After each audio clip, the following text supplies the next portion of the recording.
খেৰণিৰ ঘটনাটো এইটোৱে যে কাৰ্বি ৰাইজৰ মনত এটা ধাৰণাৰ সৃষ্টি হৈছে যে কাৰ্বি আলঙত অনা কাৰ্বিৰ সংখ্যা বেছি হৈছে, তেওঁলোক 35% হ'ল আৰু অনা কাৰ্বিসকল 65% হ'ল। গতিকে তেওঁলোকে বিচাৰে যে মানুহক আমি তাৰ পৰা এভিকশ্যন কৰি পঠিয়াব লাগে। ভিজিআৰত বহি আছে, পিজিআৰত বহি আছে, চৰকাৰী মাটিত বহি আছে। বিষয়টো আলাপ আলোচনা আৰু গোটেই বস্তুটো চিন্তা কৰি চাবলগীয়া বিষয়।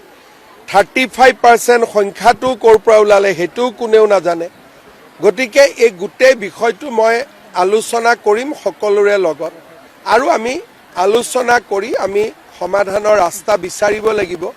কিন্তু যিটো ধৰণে কামটো কৰিব বিচৰা হৈছে তেনেকেতো কেতিয়াও সমাধান নহ'ব। গণ্ডগোল হ'ব পাৰে, হুলস্থুল হ'ব পাৰে, কিন্তু হাজাৰ হাজাৰ মানুহকতো মাৰি মেলিতো আপুনি খেদি দিব নোৱাৰে।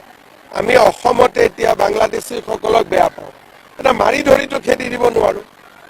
সেইকাৰণে গণতান্ত্ৰিক দেশত গণতান্ত্ৰিক নিয়মেৰে কামবিলাক হ'ব লাগিব। মই বিষয়টো চাই আছোঁ, আশা কৰোঁ পৰিস্থিতি ভাল হ'ব।